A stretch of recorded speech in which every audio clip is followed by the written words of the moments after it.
సంవత్సరాల తరబడి వేధిస్తున్న మైగ్రేన్ తలనొప్పికి కేవలం 45 నిమిషాల్లో అత్యాధునిక చికిత్స.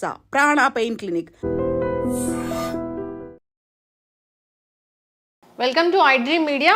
సో ఈరోజు మనం భారతీయం సత్యవాణి గారితో ఉన్నాము. వారితో స్పెషల్ చిట్ చాట్. అమ్మా నమస్తే. నమస్తే లక్ష్మి, బాగున్నావా? బాగున్నానమ్మా, చాలా దీపావళి శుభాకాంక్షలు. Thank you so much. మీకు కూడా చెప్పమ్మా. అంటే నేను రాగానే మీరు హోమం చేస్తూ కనిపించారు. అంటే నాకు చాలా ఆనందంగా, మనసుకి హ్యాపీగా అనిపించింది. ఇంట్లో ఎక్కడ చూసినా ఏసీలు లేవు. ఏంటి అసలు ఇది? నేను వేరే టాపిక్ అడగడానికి వచ్చాను. అసలు ఏంటి ఇంత న్యాచురల్ లివింగ్ ఏంటి అనేది ఒకసారి తెలుసుకుందాము. ఇది చూస్తేనేమో సిటీ నడిబొడ్డునుంది ఇల్లు, ఎట్లాగా మన పూర్వీకులు ఎలా బ్రతికారు, మన ఋషులు ఎలా బ్రతికారు, ఎలాంటి జీవన విధానాన్ని మనకు అందించారు. అలాగని పూర్తిగా ఋషుల్లాగాను మనం బ్రతకడం లేదు. కానీ ఆధునిక కాలానికి అవసరాన్ని బట్టి, అవసరాలు వేరు, కోరికలు వేరు కదమ్మా. అవసరాలకు సరిపడా ఉన్నప్పుడు ఇంకెందుకు కోరికల్ని పెంచుకుని అవి ఇవి పెంచుకుని మళ్ళీ దాని తర్వాత మనమే కష్టపడి మళ్ళీ తీసుకెళ్ళి రోడ్ల మీద బారేసి వాళ్ళని చూస్తూ ఉంటాను. రోడ్ల మీద ఎక్కడ చూసినా సోఫా సెట్లు వాడేసి పారేసిన తర్వాత నిండిపోతున్నాయి. ఆ డంపింగ్ యార్డ్ తీసుకొచ్చి అంతా మన గుడి దగ్గర పారేస్తున్నారు. కొనడం ఎందుకు, అలా పారేయడం ఎందుకు? ప్రకృతికి మనం ఎంత నష్టం చేకూరుస్తున్నాం. కాబట్టి ప్రకృతిని ప్రేమించాలంటే ప్రకృతికి అనుగుణంగా మనం నడుచుకున్నప్పుడే కదా. ఇవాళ మనం వదులుతూ ఉన్నటువంటి కర్బన ఉద్గారాలను రోజు పేపర్లో రాస్తున్నారు, గ్లోబల్ వార్మింగ్ అని. దానివల్లనే కదా ఈ మధ్యన వస్తున్నటువంటి ఫ్లడ్స్ అవనండి, అకాల వర్షాలు కానివ్వండి, రకరకాలుగా చవి చూస్తున్నాం కదా. ఋతుపవనాలన్నీ కూడా గతులు తప్పుతున్నాయి కదా. ఎందుకని మానవ ధర్మం గతి తప్పుతోంది కాబట్టి, ప్రకృతికి అనుగుణంగా మనం నడుచుకోవడం లేదు కాబట్టి. అందుకని మనకి మనంగా ఉన్నంతలో మనం ఒక్కళ్ళమే ఆచరిస్తే సరిపోతుందా అని మనం అనుకోకుండా, కనీసం ముందు మనం చెప్పే ముందు మనం కూడా కొంతవరకు ఆచరించాలి అనేటటువంటి నేపథ్యం మాది. అందుకని ఎక్కువగా ఆడంబరాలకి పోకుండా, ఏ ఇంటికి వెళ్ళినా ఆత్మీయత కనిపిస్తుందా, ఆడంబరం కనిపిస్తుందా? ఇవాళ ఆడంబరమే కనిపిస్తుంది. ప్రతి ఇల్లు ఒక ఎగ్జిబిషన్గా ఉంటుంది. ఒక ఇంటికి వచ్చిన అతిథులకి ఆదరణ ఇచ్చే ఇల్లుగా ఎన్ని ఉంటున్నాయి ఇప్పుడు. అది ముట్టుకో, ఇది ముట్టుకో, అది పాడైపోతుంది, ఇది షో కేసుల్లో బొమ్మలు, షో కేసులు ఉండే ఇవే కదా మనకి ఎక్కువగా తారసపడేది. ఏ ఇంటికి వెళ్ళినా ఒకళ్ళని చూసి ఒకళ్ళు పోటీ పడి సామాన్లు పోగు చేసుకుని చివరికి వెష్టపడి తర్వాత ఆ సామాన్ల మీద ఏదో ఒక రోజున విసుగు పుట్టి ఎక్కడో బారేస్తారు. అంటే విషయలంపటాల్లో పడి ఇరుక్కుపోతున్నాం మనం కదా. అందుకని మనకి పెద్దలు అందించినటువంటి జ్ఞానం ఏదైతే ఉందో, సింప్లిసిటీ. అబ్దుల్ కలాం గారు మన దీనిలో నుంచి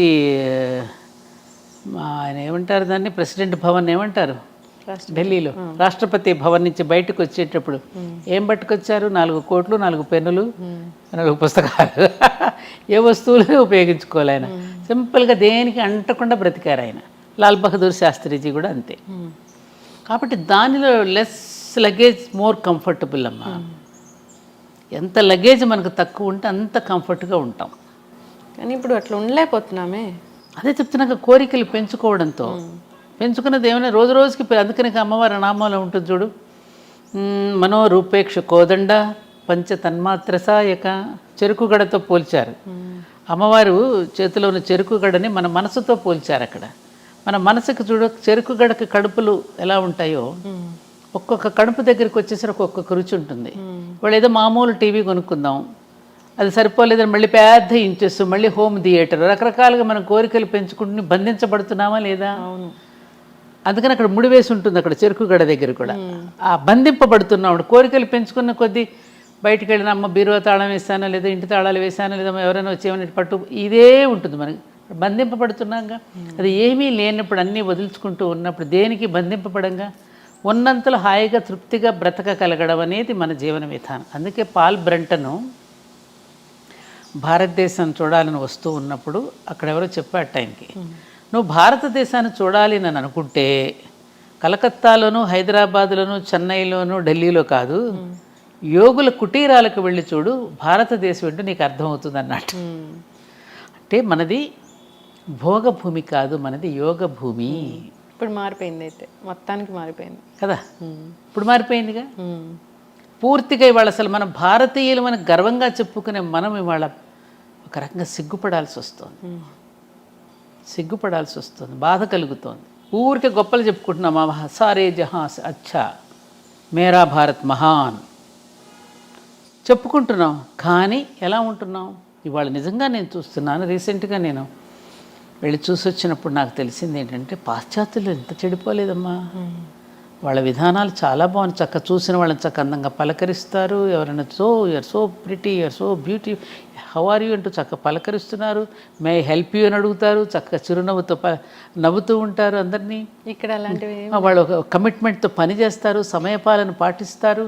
మరి అవన్నీ ఉన్నాయి, అవి ఎందుకు నేర్చుకోమను? ఎవరైనా కొంచెం హైక్ వెళ్తుంటే వాళ్ళని ఎట్లా మనం దింపాలని చూస్తూ ఉంటాం. ఇక్కడ కదా మ్యామ్ బాగా అంటేమ్మా, బ్రిటిష్ వాళ్ళు అంతకుముందు ఇంకా ఎవరెవరు వచ్చి పరిపాలించిన వాళ్ళంతా వదిలిపెట్టినవన్నీ కూడా అంటుకట్టుకున్నాం వాటినే మనం అనుసరిస్తున్నాం. వాళ్ళ కళ్ళజోళ్ళని చూస్తున్నాం. వాళ్ళు ధరించినవి మనం కూడా ధరిస్తున్నాం. కాబట్టి మన భావజాలంలో దారిద్ర్యం ఏర్పడింది. భావదారిద్ర్యం అంటారే, అది బాగా వచ్చేసి ఆనాడు తెల్లవాడు నల్లవాడిని పీడిస్తే ఇవాళ భారతీయుడిని పీడించుకుంటున్నాడు. ఎవరో మనల్ని ఇచ్చేసారని అన్ని మతాల వాళ్ళు తిట్టుకుంటాం, కానీ మనకి మనమే ద్రోహం చేసుకుంటున్నాం. మన ధర్మాన్ని మనమే నాశనం చేసుకుంటూ ఎవరో వస్తున్నారని చెప్పి అనవసరపు ఆవేశపు రెచ్చిపోవడాలు, కేకలేయడాలు మొదలైంది. మనకి మనమే, ఎవరూ కాదు. అమ్మ, మీరు అన్నట్లుగానే చూస్తే ఈ మధ్యకాలంలో ఏదైనా ఫంక్షన్లు జరిగితే ఆడంబరాలు, షోకులు ఇవే ఎక్కువయ్యాయి, కానీ ఆప్యాయంగా పలకరించుకోవడం ఎక్కడా లేదు. అందులో కూడా ఫంక్షన్స్లో కూడా దూరంగా ఉన్న వాళ్ళు, అసలు రిలేటివ్స్ కాని వాళ్ళైనా ఏదో మాట వరుసకైనా పిలుస్తున్నారు, కానీ దగ్గర వాళ్ళు పేదవాళ్ళు అయితే వాళ్ళని పిలిచిన పరిస్థితులు ఎక్కడా కనపడట్లేదు. అది అవమానం చాలా. అంటే ఒక ఎగ్జిబిషన్ లాగా ఒక షో ఆఫ్ అయిపోయిందమ్మా. ఆప్యాయతలకి ఏనాడో తిలోదకాలు ఇచ్చేసేసారు. ఒకప్పుడు వివాహాలు జరిగిన బంధువుల ఇంట్లో ఒక నెల రోజుల ముందుగా వచ్చి ఒక సరసాలు ఆడుకుంటూ పిండి వంట, మా అందరి పెళ్ళిళ్ళప్పుడు మేము చూసినాయి. మేనమామల భార్యలు ముందుగానే రావడం, పిండి వంటలు చేయడం, ఒడియాలు పట్టడం, ఇంటికి చక్కగా రంగులు వేసుకోవడం, తీర్చిదిద్దుకోవడం, మళ్ళీ పెళ్లి కూతురు చేయడానికి నాన్నమ్మలో, బాబాయిలో, పెదనాన్నలో మళ్ళీ తీసుకుని వెళ్ళడం. అసలు ఆ ప్రేమలో ఆ ఆప్యాయతలు ఇప్పుడు లేవు. అమ్మాయికి కూర్చోబెట్టి వెళ్ళేటప్పుడు కూడా చక్క మంచి చెడు చెప్పడం. అమ్మ, మేమందరం కూడా కొత్తగా పెళ్ళయిన తర్వాత అందరం కూడా ఆటుపోట్లు ఎదుర్కొన్న వాళ్ళమే. ఎందుకంటే 2 రకాల కుటుంబాల సంబంధం కుదుర్చుకున్నప్పుడు రకరకాల అలవాట్లు ఉంటాయి, స్వభావాలు ఉంటాయి. వాటన్నింటినీ ఎదుర్కొని కొద్ది రోజులు ఓపిక పెడితే చూడు బ్రహ్మాండంగా ఓర్చుకుంటే ఓరుగలు లభిస్తుందమ్మా అని చెప్పేవారు. ఇవాళ లేదుగా. ఎంత మటుకు ముందే ఫోటో షూట్స్, డేటింగ్లు, రకరకాలైనటువంటి కొత్త వింతలన్నీ వచ్చేసాయి. ఆ అక్షతలు వేసేటప్పుడు కూడా వెళ్ళిన వాళ్ళు చాలా దూరాల్లో పెట్టేస్తున్నారు కదమ్మా. ఇప్పుడు ఇంకేంటి డెస్టినేషన్ ఏమంటారు, డెస్టినేషన్ వెడ్డింగ్స్. అందుకే మన డెస్టినీ ఇలా తగలబడుతుంది. ఆ డెస్టినేషన్ వెడ్డింగ్స్ అని ఇక్కడ దూర ప్రాంతాల్లో పెట్టడం, అక్కడికి వెళ్ళి 4-5 రోజులు రావడం. అమ్మాయికి అబ్బాయికి చక్కగా ఏది పంచల్ ఫంక్షన్స్ అని హాఫ్ శారీస్ ఫంక్షన్ అని పెడతారు. చివరికి హాఫ్ శారీ వేసుకోదు. ఆ ఫంక్షన్ పెట్టినప్పుడు కూడా మెహందీ ఫంక్షన్స్, కాక్టైల్ పార్టీస్. నువ్వు సంపాదించిన సంపదను ఖర్చు పెట్టడానికి ఎన్ని మంచి పనులు లేవు? అవును, బోలెడున్నాయి కదా. వాటన్నింటికీ మనసు రాదు. వీటికి మాత్రం విపరీతంగా ఖర్చు పెడుతూ మిగతా వాళ్ళలో అసూయాద్వేషాలు ఎవరు ప్రబలింపజేస్తున్నారు? మనం కాదా? కాబట్టి ఈ అవలక్షణాలన్నీ కూడా కలియొక్క లక్షణాలమ్మా. ఇవన్నీ కూడా మనకి బాగా ప్రబలుతున్నాయి. ఇవన్నీ కొంత నివారించుకుంటే సమాజం అంతా ఆరోగ్యంగా ఉంటుంది. అయితే మహిళలు తమ ఆరోగ్యం గురించి తాము పట్టించుకోవట్లేదు. కొవ్వొత్తిలాగా కరిగిపోతూ ఉన్నారు, కానీ వాళ్ళ ఆరోగ్యం గురించి పట్టించుకోకుండా ఇంటిల్లిపాది ఆరోగ్యం గురించి పట్టించుకుంటూ ఉన్నారు. ఇప్పుడు రకరకాల క్యాన్సర్లు అనేవి వస్తున్నాయి. ప్యాడ్స్ వాడితే క్యాన్సర్ వస్తుందని చెప్తూ ఉన్నారు. బ్రెస్ట్ క్యాన్సర్ వచ్చింది, అది ఎప్పుడో లేట్ స్టేజ్లో తెలిసింది అని చెప్తూ ఉన్నారు. ఇవన్నీ కూడా ముందుగా గమనించుకునే పరిస్థితి ఉంది ఉమెన్కి. అంటే ఉమెన్ అంటే ఇలాగే ఉండాలా? తన గురించి తాను పట్టించుకోకుండా అందరి గురించి పట్టించుకుంటూ తాను ఇలా కరిగిపోవాలనేది మన శాస్త్రంలో. అమ్మా, చాలా వింత ప్రశ్న, తమాషాగా ఉంది. మంచి ప్రశ్నే వేసావు. మొత్తానికి నీకు ఈ విషయం తెలియాలి కాబట్టి. అసలు విమెన్ అనేది తనను గురించి తాను పట్టించుకుంటే సమాజం నిలవదమ్మా. తనను గురించి తాను పట్టించుకోకపోవడమే ఆవిడ గొప్పతనం. విన్నావా? అందుకని ఆరోగ్యంగా జీవించగలుగుతుంది. తనను గురించి తాను పట్టించుకుంటూ ఇతరులను పట్టించుకోకపోవడం మానసిక ఆరోగ్యం చెడిపోతుంది. తాను ఎప్పుడూ కూడా ఉదయం లేచిన అందరికంటే ముందు ఎవరు లెగుస్తారు ఇంట్లో? మన అమ్మ. అంతేనా? అందరికంటే ఆఖరిగా పడుకునేది ఎవరు? అమ్మే. ఎవరినెవరిని చూసుకుంటోంది? బిడ్డల్ని, భర్తని, కుటుంబాన్ని అలా పాలించుకోవడంలో వాళ్ళకి ఆనందం ఉంది. ఆవిడ అంటే పూల సంఖ్యలను ఆవిడే వేసుకుంది, ఎవరో వెయ్యలా. పూల సంఖ్యలు అవి తనకు తానే బంధించుకుంది తనను తాను ప్రేమలో. అటువంటి హార్మోన్స్ స్త్రీకి భగవంతుడు సృష్టికర్తే పెట్టాడు. అలా ఉండాలి. ఆ ప్రేమించకుండా ఉండలేని తనాన్ని, చెయ్యకుండా ఉండలేని తనాన్ని, వండి పెట్టకుండా ఉండలేని తనాన్ని భగవంతుడు స్త్రీకి ప్రసాదించాడు. కాబట్టి ఆవిడ పూజనీయురాలు అయ్యింది, ఆరాధనీయురాలు అయ్యింది. అందుకని స్త్రీలకు పూజ చేశారు, కానీ ఎక్కడన్నా పురుషులకు పూజ చేశారా? సువాసిని పూజ, కన్యా పూజ మన దసరా నవరాత్రులలో పురుషుడికి ఎక్కడ చేయలేదు. ఎందుకని స్త్రీలకు పూజ చేశారు? అందుకని సగటు స్త్రీ ఎప్పుడూ కూడా తన గురించి తాను ఆలోచించుకోదు. ఇప్పుడు చూడు, మేమందరం మాకు అందరూ అలవాటు. ఇంట్లో ఎప్పుడైనా ఆఫీస్ మీదే, క్యాంప్ మీద భర్త ఊరెళ్ళాడు అనుకో, తన కోసం తను ఎప్పుడైనా వండుకుంటుందా? ముందే ఆయన లేరు కదా, ఏదో పచ్చడో మజ్జిగో వేసుకుని తినేసి కాలక్షేపం చేసేస్తుంది. ఎవరి కోసం చేస్తుందా వంట? అది బిడ్డల కోసం, భర్త కోసం. అంతే. తనను గురించి తాను అందుకని ఆవిడకి జగన్మాతకి ఉన్న లక్షణాలన్నీ కూడా ప్రతి స్త్రీలోనూ ఉన్నాయమ్మా. స్త్రీ అంటేనే సకారం, రకారం, తకారం, సత్వగుణ, రజోగుణ, తమో గుణాలు 3 సరైన నిష్పత్తిలో ఉంటాయి. మన బిల్డింగ్ కట్టేటప్పుడు సిమెంటు, ఇసుక, నీళ్లు ఏ పాళ్లలో కలిపితే బిల్డింగ్ గట్టిగా ఉంటుందో, ఈ సమపాళ్లలో ఉంచుకోగలిగిన స్త్రీ ఎప్పుడైతే గట్టిగా నిలబడగలుగుతుందో అప్పుడు ఆ కుటుంబం బాగుంటుంది. అంతే. కానీ అందుకని ఆవిడ తనని గురించి ఇప్పుడు దేవాలయానికి వెళ్ళినా తన పేరు చెప్పుకోదు చూడు, అక్కడే అర్థమైపోతుంది. పలానా శ్రీనివాసరావు నామధేయస్య తద్ధర్మపత్ని సమేతస్య సహ కుటుంబానా అంటుంది. తన పేరు చెప్పుకుందా? శ్రీమతి అండ్ శ్రీ. కానీ అన్నింట్లోనూ ఆవిడికే పెద్దపీట వేసింది వేదం. భార్యాభర్తలు, పార్వతీ పరమేశ్వర్లు, ఏమ్మా సీతారాములు అనేది మిస్సెస్ అండ్ మిస్టర్ అని. అక్కడ మిస్టర్ అండ్ మిస్సెస్ అంటారు ఆ దేశాల్లో, మనకి శ్రీమతి అండ్ శ్రీ అంటారు. శ్రీవారికి మతి తెచ్చేది ఆవిడే, మతి పోగొట్టేది ఆవిడే, రెండు ఆవిడే. 2 రకాలుగానే ఆవిడే ఉంటుంది. కాబట్టి నువ్వు అనుకున్నట్టుగా స్త్రీ తనను పట్టించుకుంటే కుదరదు. ఇప్పుడు తనను గురించి తాను పట్టించుకుంటున్నారు కాబట్టే బిడ్డలు అనాథలవుతున్నారు. కరెక్ట్. తన ఎంత మటుకు తన షోకులు, తన లైఫ్, తనలాంటి దీనిలోకి పడిపోతుంది కాబట్టి పిల్లలు అనాథలైపోయి పిల్లలు పిచ్చోళ్ళు అయిపోతున్నారుగా. తాను కూడా ఒంటరిగా ఇదైపోయి ఆలోచిస్తుంది కదా, మానసికంగా ఒక డిప్రెషన్. అందుకని డిప్రెషన్ నువ్వు రాకుండా ఉండాలంటే స్త్రీ ఎప్పుడు తన పని చేస్తూనే ఉండాలి.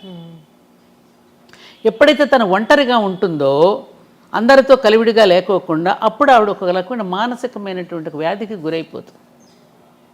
ఎప్పుడు పనిలో ఉండాల్సిందే. పని ఎప్పుడూ కూడా మీరు అనుకున్నట్టు అనారోగ్యాన్ని ఇవ్వదమ్మా. పని చేస్తూ ఉన్న కొద్దీ ఆరోగ్యం ఉంటుంది. చాలామంది అనుకుంటారు శక్తి ఉంటేనే పని చేస్తాం అనుకుంటాం. కాదు, పని చేస్తూ ఉన్న కొద్దీ శక్తి పెరుగుతుంది, జనరేట్ అవుతూ ఉంటుంది. ఎందుకని నీకు ఎగ్జాంపుల్, ఇప్పుడు మన ఇంటికి కరెంట్ ఎంత తెచ్చుకుంటాం? ఇంటికి సరిపడానే తెచ్చుకుంటాం. ఫ్యాక్టరీకి సరిపడా ఎక్కువ కావాలి కరెంట్. అలాగే మనం బాగా పని చేస్తూ ఉన్న కొద్దీ, ఫ్యాక్టరీ అంత పని చేస్తూ ఉన్న కొద్దీ ఆ మహాప్రాణం నుండి మనకు ప్రాణశక్తి ఎప్పుడు ప్రసారం అవుతూ ఉంటుంది. ఈ సూక్ష్మం తెలిస్తే మనకి నిరంతరం పనిచేసి ఆరోగ్యంగా ఉంటాం. ఇందాక నువ్వు అన్నావు చూడు, తల్లి పిల్లలకి చాలా చిన్నప్పుడే బ్రెస్ట్ క్యాన్సర్స్ ఏమైనా వస్తున్నాయని. బ్రెస్ట్ క్యాన్సర్ రావడానికి అస్సలు కారణం ఏమిటంటే మెయిన్ బిడ్డలకి పాలు ఇవ్వకపోవడం వల్ల. నువ్వు ఎప్పుడైతే తల్లి పిల్లలకి 1 సంవత్సరం పాటు పాలు ఇస్తుందో వాళ్ళకి క్యాన్సర్ రాదు. ఈ మధ్య ఏ తల్లి కూడా బిడ్డలకి పాలు ఇవ్వడానికి ఇష్టపట్టలేదు, బిడ్డలను కనడానికి కూడా ఇష్టపట్టల్లా. అందం పోతుందని, శ్రమ అని, నొప్పులు భరించలేమని, ఓపిక లేదని, ఓర్పు లేదని, రకరకాల అద్దె గర్భాలు కూడా తీసుకుని పిల్లల్ని కనేటటువంటి ఒక దారుణమైనటువంటి పరిస్థితికి మనం వచ్చేసాం. అందుకని తనను ఆ పని చేయడం వల్ల ఆమె ఆరోగ్యం చెడిపోవటంలా, మనం అనుసరిస్తున్న విధానాల వల్ల ఆరోగ్యం చెడుతోందేమో తప్ప ఆమె నిరంతరము పని చేస్తూ ఉన్న కొద్దీ ఆవిడ ఆరోగ్యవంతంగా ఉంటుంది. మానసికంగా కూడా ఆవిడ ఆనందపడుతుంది. ఆనందమే ఆరోగ్యం. అంటే మేమంతా అలా చేసుకున్న వాళ్ళమేగా. మా అమ్మలో మా అత్తగారులు వాళ్ళందరూ కూడా నిరంతరం బిడ్డల కోసం, భర్త కోసం పని చేసి వాళ్ళందరూ అలసిపోయి అలసటలోనే ఒక ఆనందాన్ని పొంది పనిలోనే విశ్రాంతిని పొందిన వాళ్ళు. ఇవాళ ఇప్పుడు చేస్తున్నటువంటి ఆధునిక యువతలు చేసే ఉద్యోగాలు కొంత స్ట్రెస్కి గురవుతున్నారు. మన ఇంట్లో మనం చేసుకుంటామమ్మా, చేసుకున్నంతసేపు చేసుకుని కాసేపు విశ్రాంతి కావాలంటే మనం విశ్రాంతి తీసుకుంటాం. అదే నువ్వు మరొకరి దగ్గర పని చేస్తున్నప్పుడు నీకు దొరకదు కదా అది. అప్పుడు నువ్వు స్ట్రెస్ ఫీల్ అవుతావు. మీరు చేసే పని కూడా ఎప్పుడు కూడా ఒక రేడియేషన్ దగ్గర పనిచేస్తున్నారు. ఇప్పుడు ఎక్కువగా సాఫ్ట్వేర్ ఉద్యోగాలు అలాగే కెమెరాస్ ముందు చేసేటప్పుడు తప్పనిసరిగా ఆ రేడియేషన్ వల్ల మీకు ఒక ఇరిటేషన్ వస్తుంది. దానివల్ల చిరాకు వస్తుంది. ఆ చిరాకు వల్ల ఏమవుతుంది, కోపం వస్తుంది. కోపం వస్తే ఇంకొకళ్ళు ఏదో ఒక మాట అనేస్తాం. ఆ మాట వల్ల తగువులు ఆడుకుంటాం, గొడవలు జరుగుతాయి, సంఘర్షణలు. దానివల్ల ఆరోగ్యాలు. అంటే ఏమిటి, మనకు మనం తెచ్చిపెట్టుకున్నటువంటి బాధల వల్ల, ఎక్స్ట్రా వర్క్స్ వల్ల మనం బాధపడుతున్నాం తప్ప మన సహజంగా జీవించే విధానంలో మాత్రం ఎక్కడా కూడా ఒత్తిడి లేదు. కానీ ఇలా అవసరం కదా, ఏం అవసరం, జాబులు చేయాల్సిన పరిస్థితి అవసరం కదా. ఎలా అవసరం అంటావు, ఎలా? ఈ ఈ కల్చర్ మారిపోయింది. ఖచ్చితంగా అందరితో పాటు మనం వెళ్ళాలి. సో మంచి వెళ్ళకపోతే ఏమవుతుంది, అందరితో పాటు వెళ్ళకపోతే వెక్కిరిస్తారా, మనం చిన్న చూపు చూస్తారా? ఆర్థికంగా స్థిరంగా ఉండలేము, ఆర్థికంగా దృఢంగా ఉండలేము. ఇందాక నేను చెప్పాను చూడమ్మా, ఆర్థికంగా స్థిరంగా అంటే ఒకప్పుడు పురుషుడు సంపాదించి బయట పని చేసుకుని వస్తే స్త్రీ ఇంట్లో కష్టపడేది. ఆయన వచ్చేసరికి ఇంట్లో కష్టపడేది. ఈ రెండు ఆయన బయట కష్టపడితే ఇప్పుడు ఇంట్లో కష్టపడిన కుటుంబాలన్నీ ప్రశాంతంగా వెళ్ళిపోయాయి. ఇప్పుడు ఎప్పుడైతే ఇద్దరం కష్టపడదాం బయటకు వెళ్ళిపోయానని అనుకున్నప్పుడు ఏమవుతుంది, పిల్లలు నలిగిపోతున్నారు. అవునా కదా, అవునా కదా? మరి పిల్లల్ని స్కూలుకు పంపాలి. మరి ఇంటా బయట కూడా నెగ్గుకు రాగలిగిన సామర్థ్యం ఎంతమందికి ఉంటుంది? బయటకు వెళ్తే కొన్ని అవమానాలు ఉంటాయి, ఆఫీస్కి వెళ్తే. పైగా ఆడపిల్లలకి బయటకు వెళ్ళినప్పుడు రకరకాలైనటువంటి అవమానాలు ఉంటాయి, రకరకాల సమస్యలు ఉంటాయి, సమాజం రకరకాలుగా చూస్తుంది, రకరకాలుగా దాడులు ఉంటాయి. నేను నోరు విప్పి చెప్పనక్కర్లేదు మీకు ఇవన్నీ. వీటన్నింటి ఒత్తిడుల వల్ల ఇంటికి వచ్చి కాన్సన్ట్రేట్ చేసి ఇంట్లోనూ పని చేయలేదు, బయటకు వెళ్తేనేమో ఇంట్లో పిల్లలు ఏం చేస్తున్నారు, పాప ఆయన తిన్నారు, ఇవన్నీ ఆలోచనలు ఉంటాయి. అప్పుడు మానసికంగా ఒత్తిడికి గురవుతుంది. ఎందుకంత ఒత్తిడికి గురవ్వాలి?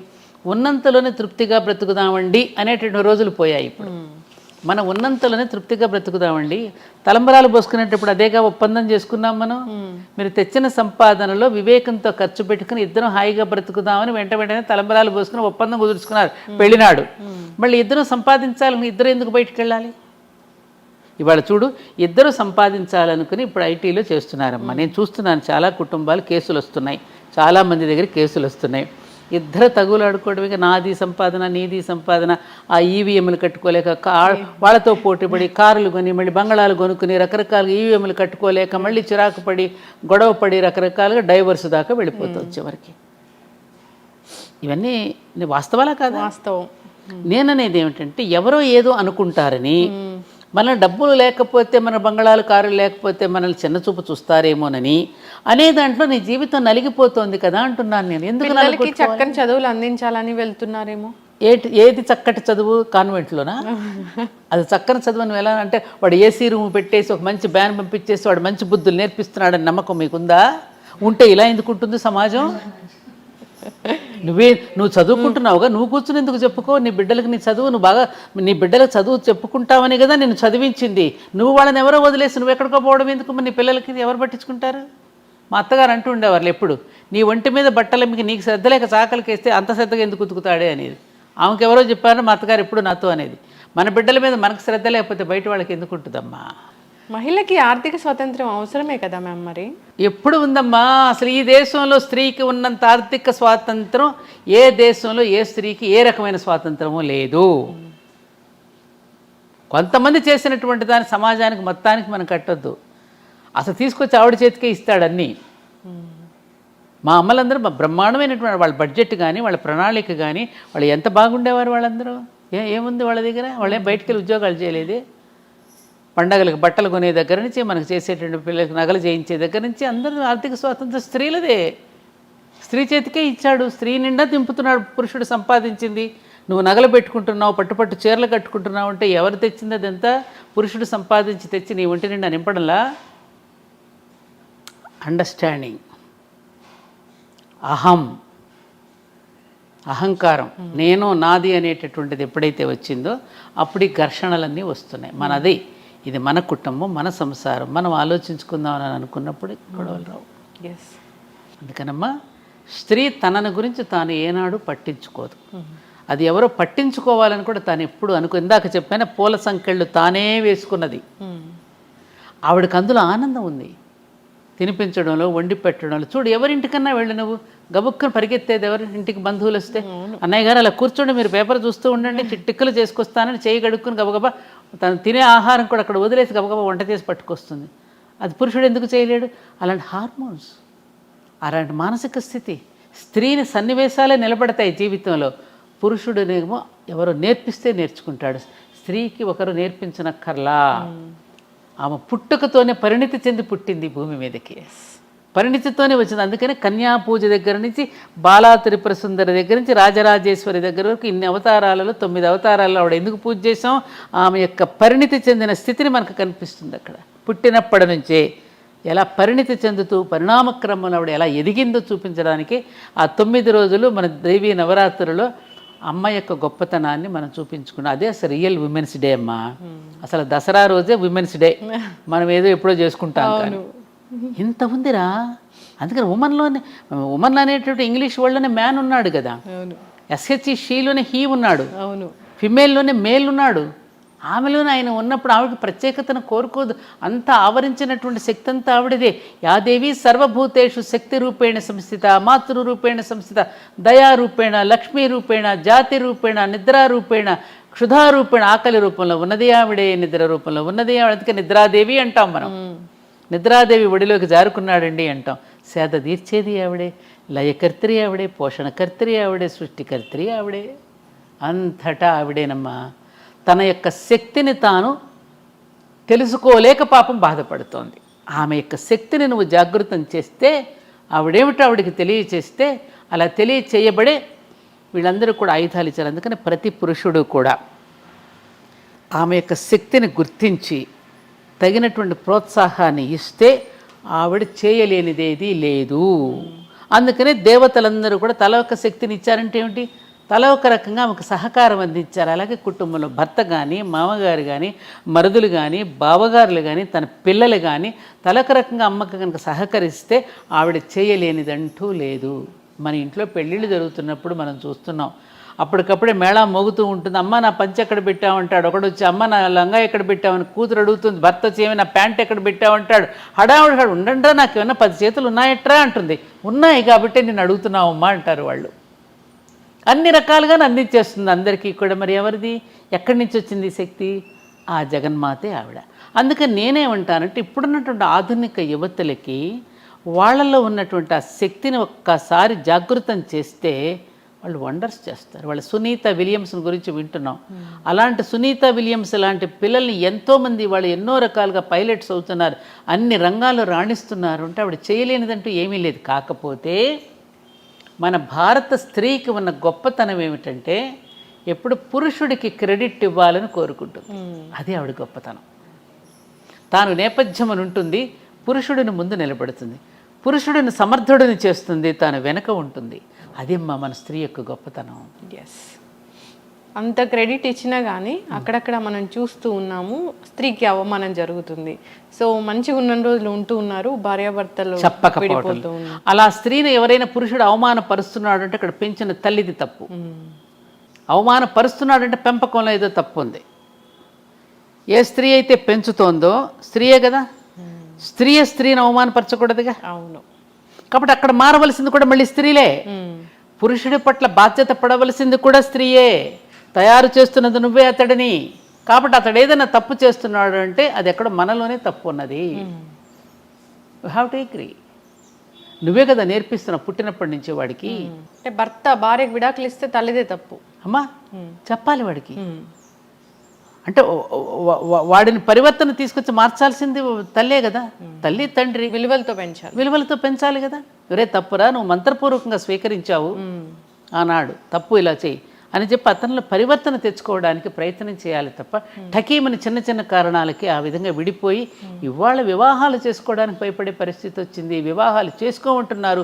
లివింగ్ టుగెదర్ అనేటువంటి ఒక దరిద్రపు కల్చర్ వచ్చేసింది. ఒకటని కాదు, 60 ఏళ్ల తర్వాత భార్యను వదిలేసి 30 ఏళ్ల యువతితో ఉంటున్న వాళ్ళని చాలా మందిని చూసాము.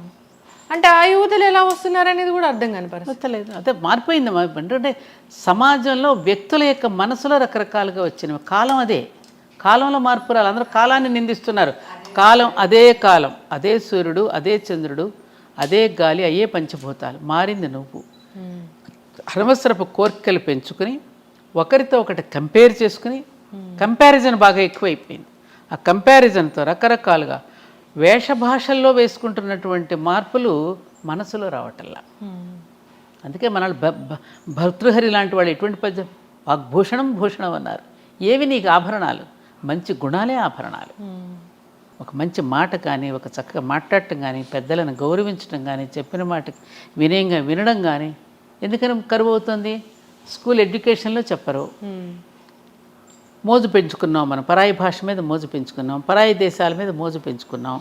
మనదైనటువంటి కల్చర్, మన ఋషుల యొక్క సంతానం. మనం వేరే దేశాలకి మన దేశానికి తేడా ఉంది. ఋషులు మనకి ఏదైతే చెప్పారో వాటిని మనం ఆచరించటం అనేది మన పూర్వీకుల నుంచి మనకు వచ్చింది. అదే మనం ఆచరిస్తూ వచ్చినంతకాలం జీవితాలు చాలా బాగున్నాయి. అది వద్దనుకున్నాం కదా. ఋషులు ఎవరు? వాళ్ళకే తెలియదు. రామాయణం తెలియదు, భారతం తెలియదు, భాగవతం తెలియదు, ఉపనిషత్తులు అంటే ఏమిటో తెలియవు, శతక పద్యాలంటే ఏమిటో తెలియవు, నీతి వాక్యాలంటే ఏమిటో తెలియవు. మరి ఏం చేస్తారు? నీతి వాక్యాలు తెలియనప్పుడు బూతులే మాట్లాడతారు. అవును. కనీసం నేను పిల్లల్ని క్వశ్చన్ చేస్తున్నాను, ఏం చదువుతున్నావు నాన్న? 6th అంటాడు. కనీసం వాక్యం కూడా పూర్తి చేయడు. 6th 7th అంతే. 6th క్లాస్ చదువుతున్నాను నాన్నమ్మ అని కూడా అన్నాడు. పూర్తిగా ఆ మాటకు కూడా వాడికి బద్ధకమే. ఇవి ఉన్నాయి కదా చేతిలో. పిల్లలు నేర్పారు. తప్పురా, పెద్దవాళ్ళతో అలా మాట్లాడకూడదు, నిండుగా చక్కగా నమస్కారం చేసుకుని చక్కగా చెప్పాలని ఎవరు చెప్తున్నారు? పెద్దవాళ్ళు. ఇలా పోతే ముందు ముందు అసలు ఏం జరుగుతుందో. తిరగబడుతుంది, మళ్ళీ వచ్చేస్తుంది. అలానే కంగారు పడుకు నువ్వు.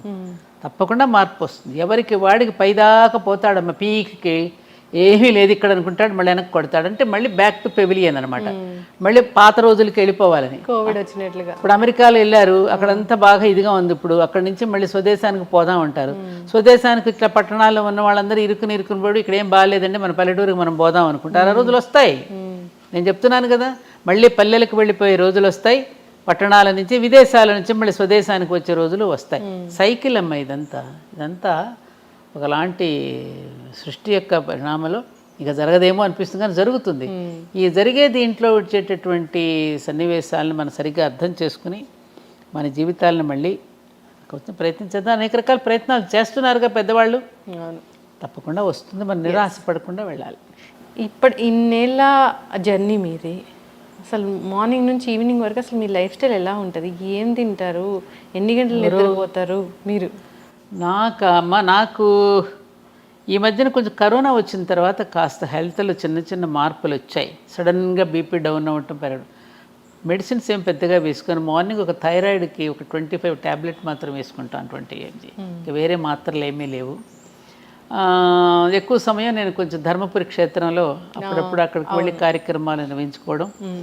ఎక్కడైనా విద్యార్థులు స్కూల్స్కి కాలేజెస్కి పిలిస్తే ఎక్కువగా అప్పుడు నా ప్రయాణం అంతా విద్యార్థుల మధ్యనే కదా, అలా వెళ్తూ ఉండేదాన్నమ్మా. ఎప్పుడన్నా కాసేపు కూర్చుని మాట్లాడటం, ఏదైనా మంచి మాటలు వినడం, చదువుకోవటం, ఇట్లాగే నా కాలక్షేపం. ఆహారపు అలవాట్లు చాలా సింపుల్. మార్నింగ్ ప్రొద్దున్నే లేవగానే కొంచెం పూజ, చిన్న హోమం చేసుకుంటాను. తర్వాత కొంచెం ఇడ్లీయో ఉప్మాసం, చిన్న అల్పాహారం తీసుకుంటాను. మళ్ళీ మధ్యాహ్నం భోజనం, మళ్ళీ సాయంకాలం అల్పాహారం. ఒక్కొక్కసారి ఉదయం తినకపోతే సాయంత్రం మళ్ళీ అల్పాహారం. నాకు భోజన వేళల్లో కరెక్ట్ వేళలంటూ ఉండవు. అది కొంచెం ఆ డిసిప్లిన్ లేదు. ఎప్పుడెక్కడ వెళ్ళొస్తుంటాను కదమ్మా, టైం కానీ టైం. బయట ఎక్కడ తినను. ఎంత లేట్ అయినా ఇంటికి వచ్చే భోజనం చేస్తా. ఫంక్షన్స్కి వెళ్ళినా పెద్దగా భోజనం చేయను ఎక్కడ. ఇంటికే వచ్చి పెరుగన్నమో, ఆవకాయ పచ్చడి అంటే బాగా ఇష్టం. ఆవకాయ పచ్చడి, పెరుగన్నం ఇష్టపడతా. అంతే. ఎప్పుడైనా మీకు కోపం వచ్చిందా? ఎందుకు రాదు? కోపం వేరు, క్రోధం వేరురా. కోపం అనేది షార్ట్ డిసీజు, క్రోధం అనేది లాంగ్ డిసీజు. కోపం అనేది కోపం రావాలి. కోప్పడ్డారండి అని ఎందుకంటే మందలించటం రావాలి కదా. పగలు ఉండవు, పగ ఉండదు, వాళ్ళ మీద క్రోధం ఉండదు. తప్పు చేసినప్పుడు కోప్పట్టం అనేది ఉంటుందిగా, కోపం వస్తుంది అవసరానికే. అంతేగా చీటికి మాటికి కోపాలు తెచ్చుకోవడం.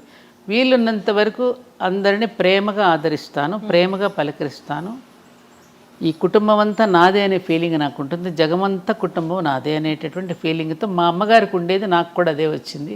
అందరినీ ప్రేమించే హృదయం, ప్రేమతో ఉంటాను వీలైనంత వరకు.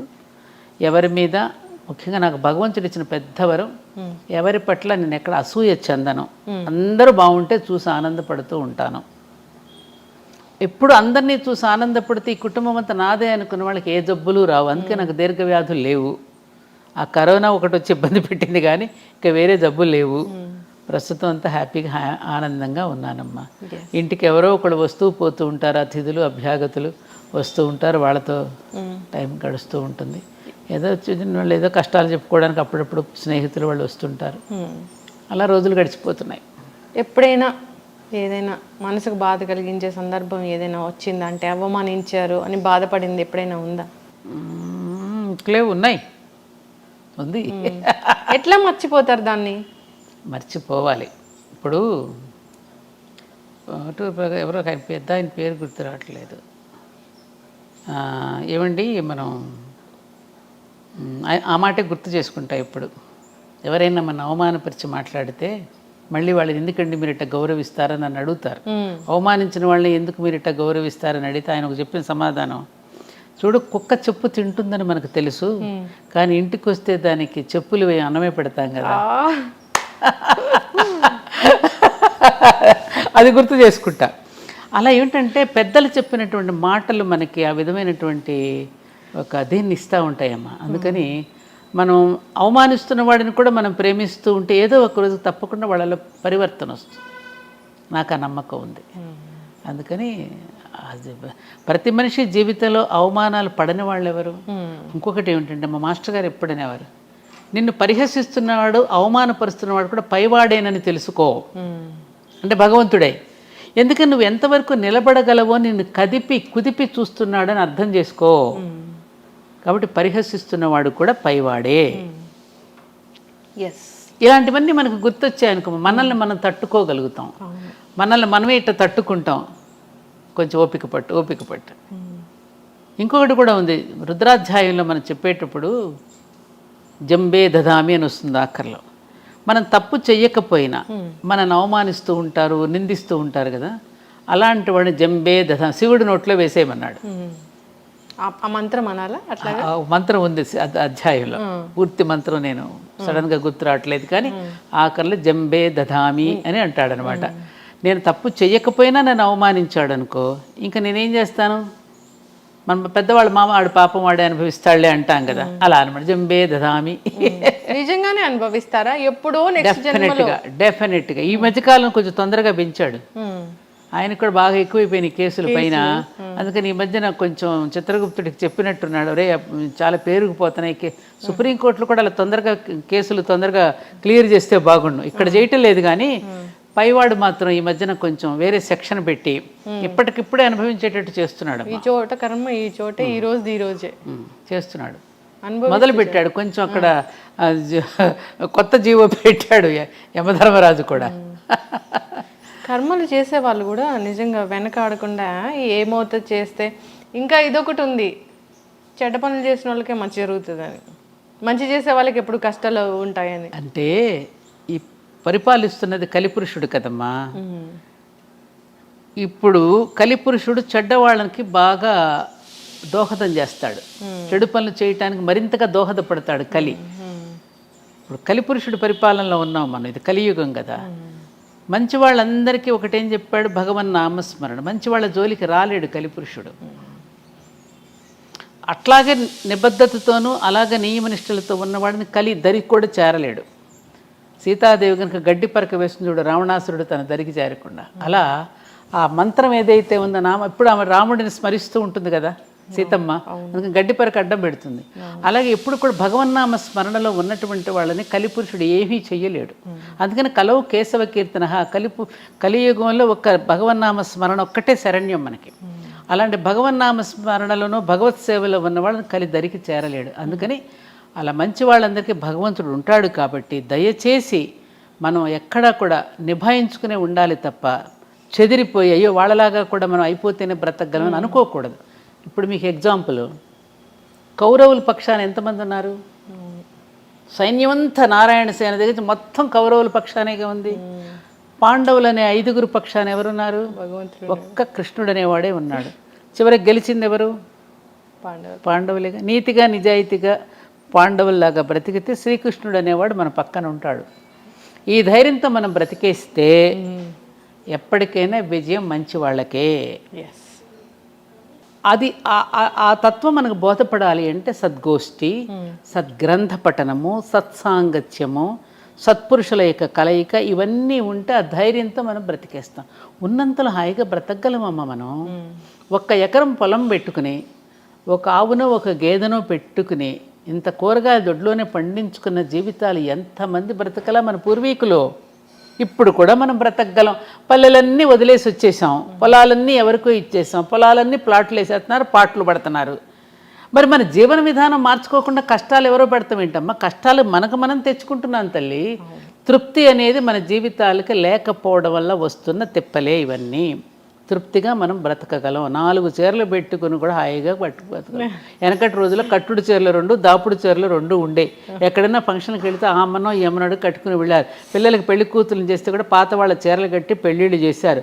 ఆ నగలు కూడా పెద్దవాళ్ళు ఎవరైనా పెట్టి చక్క పని కానిచ్చేసేసి కాపురాలు హాయిగా నిలబడ్డాయి. ఇప్పుడు పెళ్లి చీరే లక్షల్లో కడుతున్నారు. ఆడపిల్ల తల్లిదండ్రులకి అప్పులే మిగులుతున్నాయి. అది జీవితాంతం తీర్చలేనప్పుడు. ఇంటి నిండా ఆ పెళ్లి ఆల్బమ్లు ఉంటున్నాయి. మళ్ళీ రెండో పెళ్లి కుదిర్చి ఈ ఆల్బమ్లు ఎక్కడ తయాలో అర్థం కావట్లేదు. వాడు ఎప్పుడైనా చూశాడంటే మళ్ళీ వాడి మనసు ఏమవుతుందో, ఈ అమ్మాయి ఆల్బమ్లు చూసి వాడేమనుకుంటాడో అని ఈ ఆల్బమ్లు దాయలేక తెస్తున్నారట ఇప్పుడు. మొత్తం డీరైల్ అయిందంటాం చూడమ్మా. మొత్తం జీవితం పట్టాలు తప్పిపోయిందమ్మా. మానవ జీవితం పట్టాలు తప్పిపోయి జీరైందని ఏడిస్తే ఏం లాభం? నువ్వు మళ్ళీ పట్టాలకి ఎక్కువ పెద్దలు చెప్పిన బాటలోకి మళ్ళీ వెళ్ళు, అప్పుడు నీ జీవితం బాగుంటుంది. ఎస్, ఖచ్చితంగా. మన రూట్స్ మనం మళ్ళీ వెళ్ళాలి. పైగా జీవన విధానం ఎలా ఉంటే బాగుంటుందో అని చెప్పినటువంటి పుణ్యభూమి, జ్ఞానభూమి మన దేశమే. విశ్వగురు స్థానంలో ఉండి ప్రపంచానికి తెలియజేసింది. చాలామంది అవి తీసుకుని ఆచరిస్తున్నారు విదేశాలలో. మనం ఆచరించటలా. మనలాగా తిండిని పోగు చేసుకుని పిల్లల కోసం ఆస్తులు పెట్టి అట్ట చేయరు అక్కడ దేశాల్లో. ఉన్నంతలో పని చేస్తారు, వీకెండ్స్కి వెళ్తారు, ఎంజాయ్ చేస్తారు, చక్కగా పద్ధతిగా పని చేస్తారు, చక్కగా అందరినీ పలకరించుకుంటారు, హ్యాపీగా ఉంటారు వాళ్ళు. అందులో కొన్ని వాళ్ళు తీసుకుని ఆచరిస్తున్నారు, హ్యాపీగా ఉన్నారు కదా వాళ్ళంతా. ఇప్పుడు మన దాంట్లోకి వచ్చేస్తున్నారు. ఇస్కాన్కి వెళ్ళండి, జగన్నాథ రథయాత్రలు పాల్గొంటున్నారు, బ్రహ్మాండంగా సంగీతాలు పాడుతున్నారు, డాన్సులు వేస్తున్నారు. శ్రీకృష్ణ మనం కూడా చదవనంత అందంగా రుద్ర నమ్మక చమకాలు చదువుతున్నారు. భారతీయతను ప్రేమిస్తున్నారు ప్రపంచ దేశాలలో. ఆనాడు వివేకానందుడు చెప్పినటువంటి వాణి ఇంకా ఆగలదు, ఇంకా మొగుతూనే ఉంది ప్రపంచ దేశాల భారతదేశం యొక్క గొప్పతనాన్ని. మరి మనం ఎందుకు తెలుసుకోవట్లేదు? చిన్న దానికి తగువలు, మత గొడవలు, కుల గొడవలు ఏమిటివన్నీ? కులాల మధ్య మతాల మధ్య చిచ్చు పెట్టుకుని మనం ఇప్పుడు ఈ మధ్య మళ్ళీ స్టార్ట్ అయింది. ఒకటమ్మా, ఏం చెప్తున్నాడు అనుకున్నప్పుడు ధర్మం గుర్తుకొస్తుందమ్మా. ఎవరు చెప్తున్నారు అన్నప్పుడు మతం గుర్తొస్తుంది. అలా వ్యక్తుల పేర్ల మీద మతాలు పెట్టేసి మధ్యలో చిచ్చులు పెట్టేసి ఎవరి ఇంటర్ప్రిటేషన్స్ వాళ్ళు ఇచ్చేస్తున్నారు, ఎవరి నిర్వచనాలు వాళ్ళు చెప్పేసి గందరగోళం సృష్టించేస్తున్నారు. ఏం చెప్పాడు అనేది ధర్మం, ఎవరు చెప్తున్నారు అన్నప్పుడు మతం పుట్టింది. మనది సనాతన ధర్మం, ఎటర్నల్ ధర్మ. అది సృష్టిలో ఉన్న ధర్మమే మానవ ధర్మం. ఈ మనిషి అనేవాడు విశ్వానికి ఒక నమూనాగా నిలిచాడు. విశ్వంలో ఏదుందో మానవుడి దేహంలో కూడా అదే ఉంది. బ్రహ్మాండంలో ఏదుందో పిండాండంలో అదే ఉంది. ఆ బ్రహ్మాండానికి పిండాండాన్ని శృతి కలుపుకొని జీవిస్తే నీ జీవనం బాగుంటుంది అని ఒక ముక్కలో చెప్పారు. దీనికి ఇన్ని గ్రంథాలు అక్కర్లేదు, ఇంత థీసిస్లు అక్కర్లేదు, ఇన్ని పిహెచ్డీలు అక్కర్లేదుగా. దీనికి ఎవరి నిర్వచనాలు వాళ్ళని చెప్పేసేసుకునేసరికి రకరకాలు పుట్టేసి అబ్బో నానా గందరగోళంగా ఉంటుంది. ఇప్పుడు టెంపుల్స్ ధ్వంసం చేసేంతవరకు వస్తుందిగా. చేస్తా పిచ్చి ఎవరికి వాళ్ళు చేసేసుకోవటం. ఎవరు చేస్తున్నారో తెలియదు, ఎందుకు పుట్టిస్తున్నారో తెలియదు. అథవా ఎందుకని ఈ సనాతనం అనేటటువంటి ఎటర్నల్ ధర్మ, ఈ వేదం అనేది అపౌరుషేయం.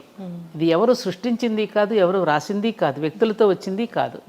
ఇది ఎప్పుడు సనాతనమే. ఇది ఎవరు ధ్వంసం చేయగలిగింది కాదు అసలు. హిమాలయాలను ఎవరైనా పెకలించి వేయగలరా? అలాంటిదే ఇది కూడా, ఎవ్వరూ పెకలించలేరు. అలాంటి సనాతనమైన నిత్యనూతనమైనటువంటిది ఈ ధర్మాన్ని ఎవరు ఏం ఇవన్నీ మనుషులు చేసే పిచ్చి కోతలు, పిచ్చి మాటలే తప్ప ఎవరు ఏం చేయలేరు దీన్ని. అటు నుంచి ప్రపంచం మొత్తం ఇటువైపుకు చూస్తోంది. ఇప్పుడు ఇక్కడ మనం కొట్టుకుంటున్నాం, ఈ సమయంలో వాళ్ళు మనల్ని ఇదేంటి మనమందరం అటు వెళ్ళి ఇదే నేను అమెరికా వెళ్ళినప్పుడు ప్రిన్స్టన్ యూనివర్సిటీ, ఐన్స్టీన్ అక్కడే కదా, ప్రిన్స్టన్ యూనివర్సిటీకి ప్రొఫెసర్ డాక్టర్ బిఎం గుప్తా గారు వెళ్ళినప్పుడు ఐన్స్టీన్ కలవడానికి వెళ్ళాట. ఐన్స్టీన్ కలవడానికి వెళ్ళినప్పుడు ఐన్స్టీన్ ఈయన్ని సంస్కృత భాషలో ఆహ్వానించాడు. ఆహ్వానిస్తున్నప్పుడు పాపం ఈయనకి ప్రతిస్పందన చెప్పలేకపోయాడు సంస్కృతంలో. ఆయన ఆశ్చర్యపోయి భారతదేశంలో నుంచి సంస్కృతానికి మూలమైనటువంటి భారతదేశం వచ్చినటువంటి మీరు సంస్కృతంలో మాట్లాడలేకపోవడం ఏమిటి, రండి నా లైబ్రరీలో అన్ని సంస్కృత గ్రంథాలు ఏమున్నాయి, భగవద్గీత ఉంది, వాటిని బట్టే కదా నేను ఇవన్నీ కూడా కనుగొనగలిగానని అన్నాడట. అట్లా ఇవాళ ప్రపంచ దేశాలన్నీ కూడా భారతదేశాన్ని కొనియాడుతూ మేము అన్ని సనాతన ధర్మమైన గ్రంథాల నుంచి తీసుకునే బాగుపడ్డామని వాళ్ళే చెప్తున్నప్పుడు మరి మనం ఇక్కడ ఇలా కొట్టుకుంటుంటే ఎలా ఉంటుంది? న్యూటన్ ఏమన్నాడు, నేను నా పూర్వీకుల భుజాల మీద నుంచే నేను అంత దూరం చూడగలిగాను అన్నాడు. ఇవి మన పిల్లలకి అటువంటి ప్రేరణని ఇవ్వాలమ్మా. అనవసరపు ఈ చదువుల్లో కూడా తీసేయవలసిన కలుపు మొక్కలు చాలా ఉన్నాయి. ఆ కలుపు మొక్కలన్నీ ఏరేస్తేనే ఈ విద్యార్థి అనే వృక్షం బాగా ఎదుగుతుంది. ఆ విద్యార్థి అనేటటువంటి మొక్కను ఎదగాలి అంటే ఆ చుట్టూ వేసే ఎరువు ఎటువంటిదై ఉండాలి? మంచి ఆలోచనలు, జాతీయ భావన, దైవభక్తి, ఇవన్నీ పెంపొందించకపోతే ఏమవుతుంది? విద్యార్థి దశలోనే వాడికి మతద్వేషమో కులద్వేషమో రేపెత్తిస్తున్నారు. అది చెప్పకపోతే ఇది ఎక్కువైపోతుందిగా. మరి వీటిని గురించి మనం ఎందుకు పెద్దలైనటువంటి వాళ్ళు, విద్యావేత్తలు, మేధావులు పట్టించుకోవాలి కదా, ఇవన్నీ చేంజ్ రావాలి అసలు. అందుకనే నేను విద్యార్థి లోకంలో ఎక్కువగా గడపడానికి ఇష్టపడతాను లక్ష్మి. ఎందుకంటే ఆ వయసులో కనుక పిల్లలకి కనుక మనం మనసులో కనుక ముద్రం వేస్తే జీవితంలో ఎప్పటికీ మర్చిపోలేరు వాళ్ళు. అక్కడి నుంచే మనం మొదలవ్వాలి. మాకు చిన్నప్పుడు అదే కదా బీజం పడింది. అవును, 1వ తరగతి నుంచే మాకు పలకా బలపం తీసుకుని ఆ ఈ అని రాసినప్పుడే ఆ అమ్మ, ఆ ఆవు, ఈ ఇల్లు, ఈ ఈశ్వరుడు, అక్కడే ధర్మార్థ కామ మోక్షాలకు ప్రతీకలే ఆ ఈ. ఆ అంటే అమ్మ ధర్మం, ఆ అంటే ఆవు జ్ఞానం, ఈ అంటే ఇల్లు కామం. అర్థం అంటే కదా, ఆవు ఉంటేనే కదా మనకు అర్థం డబ్బులు వచ్చేది, సంపదనిచ్చేది ఆవే కదా. ఈ ఇల్లు అంటే అక్కడి నుంచే కదా మన కామ్యకర్మలని చేసేది, ఇంటి దగ్గర నుంచే కదా. తర్వాత ఈ అంటే ఈశ్వరుడు, మోక్షం ఇచ్చేది ఈశ్వరుడు. ఈ భావనతో మనం మొట్టమొదటి విద్యాభ్యాసం అక్కడి నుంచి మొదలు పెట్టించారు. A for apple, B for bread వచ్చేసింది కదమ్మా. అవును, యాపిల్ తినడం, బ్రెడ్, సి క్యాట్, డాగ్, మరి వీటితో నేర్పించేసేస్తే తిండి కోసమే ఉద్యోగం అనేటటువంటి, చదువు అనేటటువంటి బ్రెడ్ అండ్ బటర్ కోసమే చదువుతున్నాం అనేది వచ్చేసింది. కాబట్టి వాళ్ళెవరో అంటగట్టి వెళ్ళిపోయినటువంటి వాటిని ఎప్పటికైనా తుడిచిపెట్టి మనదైనటువంటి విధానం, మన ఋషులు ఏదైతే ఇచ్చారో ఆ విధానాన్ని మనం అనుసరించి ఇకనైనా మనం మారితే, ఇకనైనా మారుదాం, యుగం మారుతుంది. అంటే మనం మారుదాం, యుగం మారుతుంది. ఖచ్చితంగా మార్పు అనేది. సాదాగా జీవిద్దాం, ఉన్నతంగా ఆలోచిద్దాం. అందరం యోగులు కానక్కర్లా, నిరుపయోగులు కాకుండా ఉంటే చాలు అనేది మన ఎజెండా. ఖచ్చితంగా మ్యామ్. చివరిగా ఒక ప్రశ్న, అంటే ఇప్పుడు ఉన్న ఆహారపు అలవాట్లు చూస్తే పిజ్జా, బర్గర్, మొత్తం జంక్ ఫుడ్, లేదా ఆన్లైన్ ఆర్డర్లో మిడ్ నైట్ బిర్యానీలు అన్నీ తింటూ ఉన్నారు. అసలు వీటన్నిటిని చూస్తే ఏమనిపిస్తుంది మీ మనసులో? ఇప్పుడు పిల్లలు తల్లిదండ్రుల మీద తిరగబడుతున్నారు, ఉద్రేకాలు. వాళ్ళకి వెంటనే ఇన్స్టెంట్గా వాళ్ళకి ఇవ్వకపోతే పేరెంట్స్ని తిట్టడము, పేరెంట్స్ మీద తిరగబట్టని చూస్తున్నాగా. అవును. కారణం ఏమిటి? ఎవరో చేసినటువంటి పదార్థాలు, రకరకాల ఆలోచనలతో చేసినటువంటి వంటకాలు, తినకూడనటువంటి ఎప్పుడెప్పుడో నిలవ ఉన్న పదార్థాలు, బ్యాక్టీరియా ఇచ్చిన పదార్థాలు అర్ధరాత్రి పూట తింటున్నారు. అర్ధరాత్రి ఎవరు తింటారు? రాక్షసులు తింటారు, నిశాచరులు అంటారు. అప్పుడు రాక్షసులు సంచరించేటటువంటి సమయం. అప్పుడు తీసుకునేటువంటి ఆహారం ఏమవుతుంది? మన ఆహారం, తినే ఆహారం మన మనసుకు చేరుతుంది. మనం తినే ఆహారం మనసుకు కూడా చేరుతుంది. సంబంధం ఉంది మనసుకి తినే ఆహారానికి. అందుకని మనం తినే ఆహారాల వల్ల మన ఉచ్చారణలో దోషాలు వస్తాయి, భావనలో దోషాలు ఉంటాయి, ప్రవర్తనలో దోషాలు కూడా ఉంటాయి. అందుకని మన పూర్వీకుల ఆహారపు వేళ యుక్తాహార విహారస్య అని భగవద్గీతలో చెప్పినట్టు ఆహార విహారాదులలో కూడా ఎటువంటి జాగ్రత్తలు వహించాలో శ్రీకృష్ణుడు భగవద్గీతలో చెప్పాడు కదా. మరి చెప్పినప్పుడు రోజు వింటున్నాం కదా, ఆ భగవద్గీతను ఎవరైనా చచ్చిపోయినప్పుడు పెట్టి వింటున్నాము. మరి అందులో ఉన్నటువంటి దీనిని మనం ఎవరైనా తల్లిదండ్రులు చెప్పాలి కదా. తల్లిదండ్రులు చెప్తే పిల్లలు వింటలేదండి అంటే వినకపోవడానికి కారణం ఏమిటి? ఏ పిల్లల లంచ్, నాకు టీచర్స్ చెప్తారు, నేను స్కూల్స్కి వెళ్తాను, ఏ పిల్లల లంచ్ బాక్స్ చూసేసినా ఏంటంటారు దాన్నమ్మా,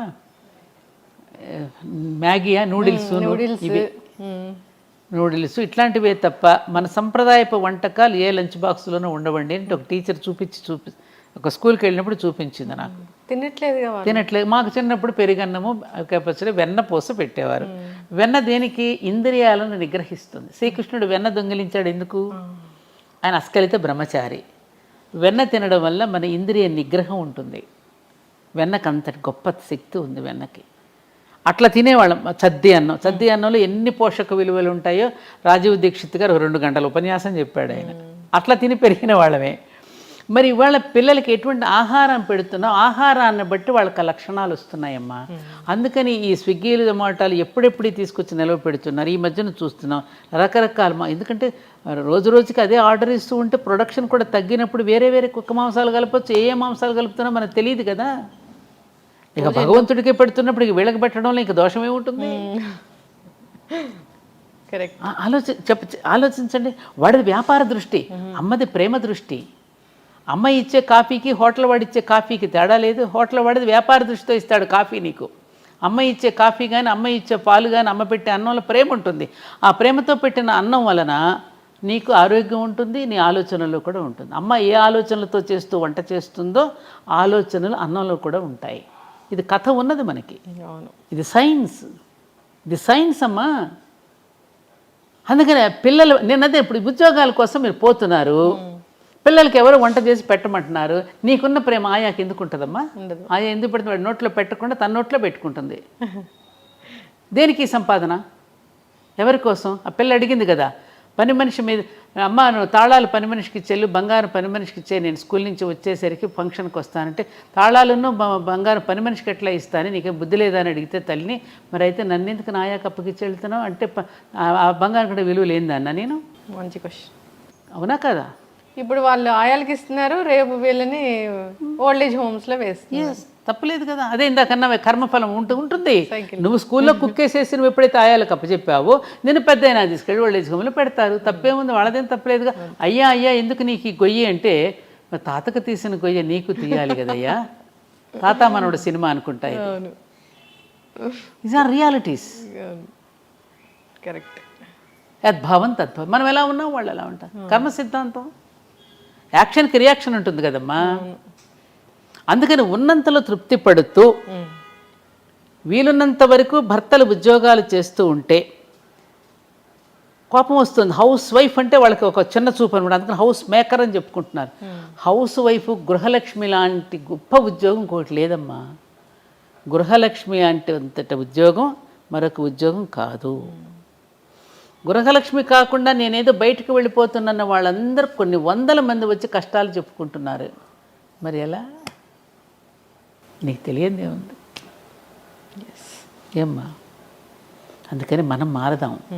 మనం తృప్తిగా బ్రతకగలిగినప్పుడు ఈ ఇబ్బందులు ఉండవు.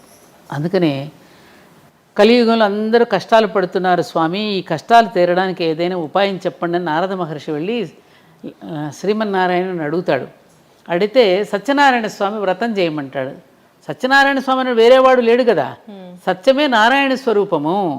అందుకని సత్యవ్రతాన్ని ఆచరించమనవయ్యా, కష్టాలు ఉండవని చెప్పాడు ఆయన. అంటే నిజాలు మాట్లాడాలి. ఏంట సత్యవ్రతం?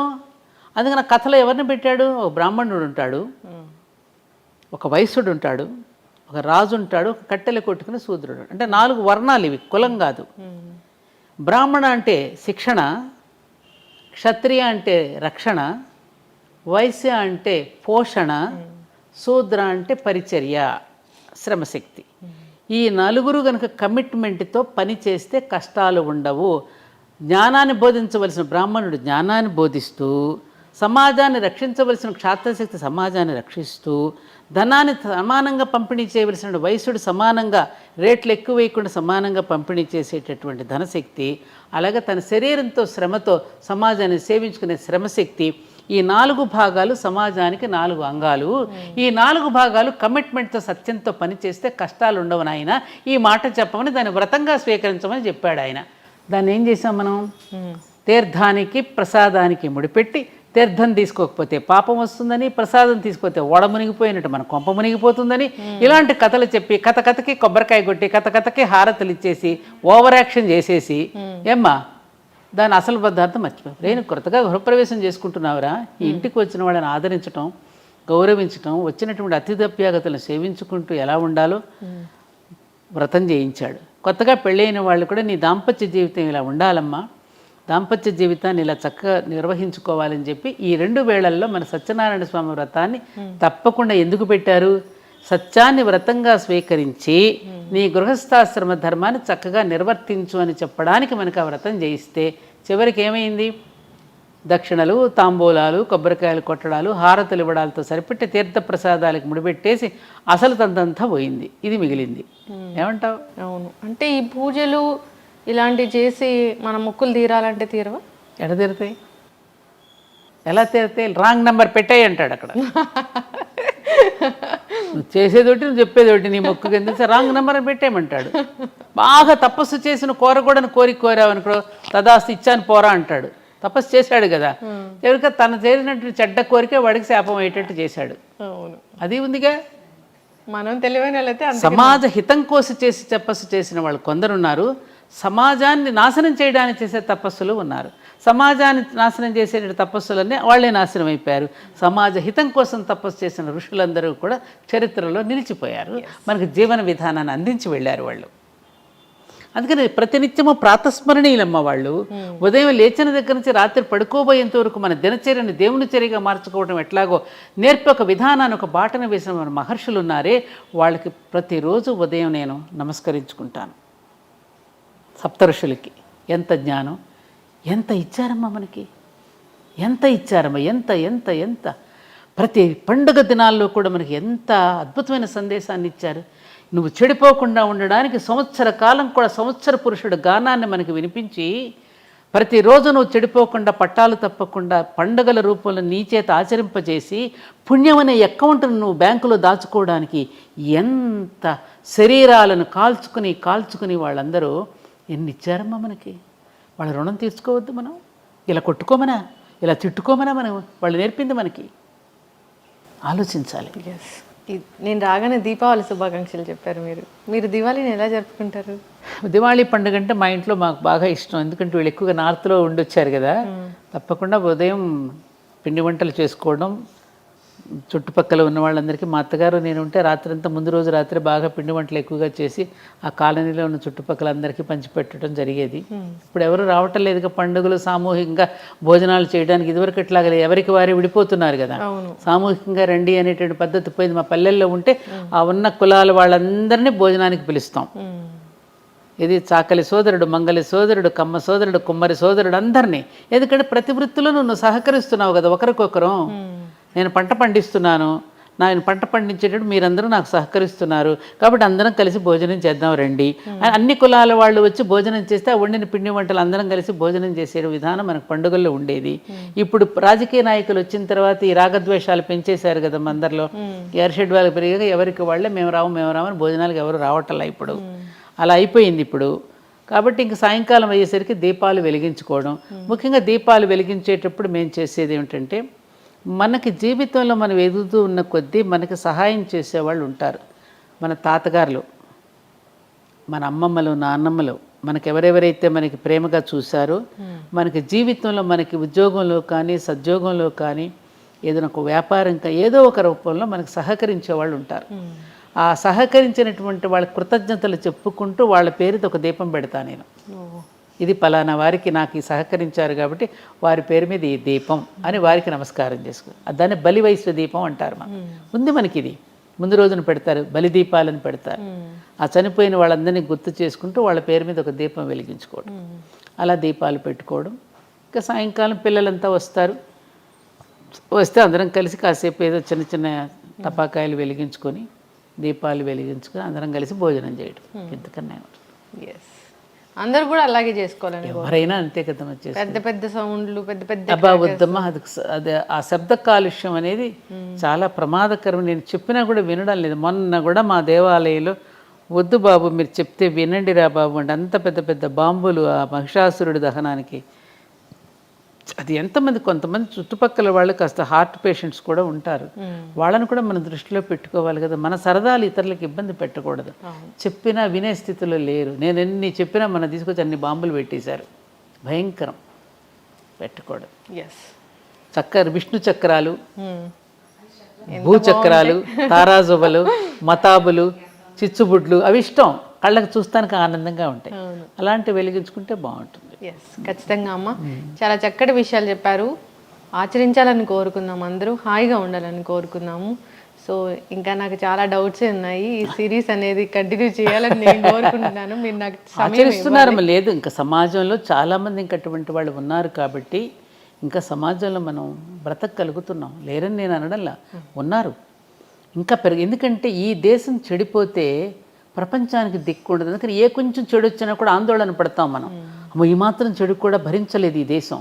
ఇది ఆర్యావర్తనం అనే పుణ్యభూమి. ఆర్యావర్తనం అంటే ఏమిటి? ఆర్యులంటే వేరే ఎవరో కాదు, శ్రేష్ఠులు. శ్రేష్ఠులందరూ పుట్టినటువంటి భూమి ఇది. ఆర్యులందరూ వర్తించిన భూమి అంటే శ్రేష్టమైనటువంటి ఒక నోబుల్ పర్సన్స్ వర్తించినటువంటి భూమి. కాబట్టి ఇటువంటి భూమిలో చెడు అనేది ప్రవేశిస్తే ఇది ప్రపంచానికి కూడా మంచిది కాదు. ప్రపంచానికి కూడా దిక్సూచి మనమే కాబట్టి, ప్రపంచానికి కూడా జ్ఞానాన్ని అందించిన జ్ఞానభూమి కాబట్టి, ఆ మాత్రం చెడు వచ్చినా భరించలేనటువంటి భూమి కాబట్టి ఇలా ఆందోళన పడుతున్నాం. కానీ ఇంకా ప్రపంచంలో చాలామంది మంచి చేస్తున్నారమ్మా. మానవత్వం అనేది మహానుభావుడు. మన నిజంగా నేను అశ్రుతర్పణం నీ ఛానల్ ద్వారా టాటా గారు మహానుభావుడు. ఈ దేశం పట్ల కృతజ్ఞతతో ఆయన చేసి వెళ్ళినటువంటి మంచి పనులు, ఆయన జీవించిన ఇల్లు కూడా లేకుండా జీవించినటువంటి గొప్ప మహానుభావుడు కూడా మరి మన దేశంలో పుట్టి మనకి ఎంతో చేసినటువంటి జంషెడ్జీ టాటా దగ్గర నుంచి ఇప్పటి ఉన్నటువంటి ఈ టాటా దగ్గర వరకు మనందరం గుర్తుపెట్టుకోవాల్సినటువంటి వ్యక్తులు మన దేశంలో చాలామంది ఉన్నారమ్మా. కలాం గారి దగ్గర నుంచి ఎంతోమంది, వివేకానందుడు, వీళ్ళందరూ పుణ్యులు జన్మించినటువంటి జన్మభూమిలో పుట్టాం, మనం ఉన్నాము. కాబట్టి తప్పకుండా మన దేశం మళ్ళీ ప్రపంచానికి ఆదర్శంగా ఉంటుంది. ఈ తప్పులన్నింటినీ సరిదిద్దుకోవడానికి శక్తివంతమైనటువంటిది అన్నింటికంటే మీడియా. కాబట్టి మళ్ళీ దాన్ని చెడగొట్టినా బాగు చేసినా రెండు మీడియా చేతిలోనే ఉంది. కాబట్టి అటువంటి మీ మాధ్యమాల ద్వారా మంచి విషయాలను ఎక్కువగా ప్రసారం చేస్తూ ఉంటే అందరూ మంచి వైపే తప్పకుండా మళ్ళుతారు. ఖచ్చితంగా అమ్మ, మేము కూడా తూచా తప్పకుండా ఆచరిస్తాము. మంచి I dream it, I dream, నేను కలగంటాను. చక్కటి ఇన్ఫర్మేషన్ మ్యామ్, ధన్యవాదాలు. నమస్కారం లక్ష్మి, చాలా సంతోషం అమ్మా.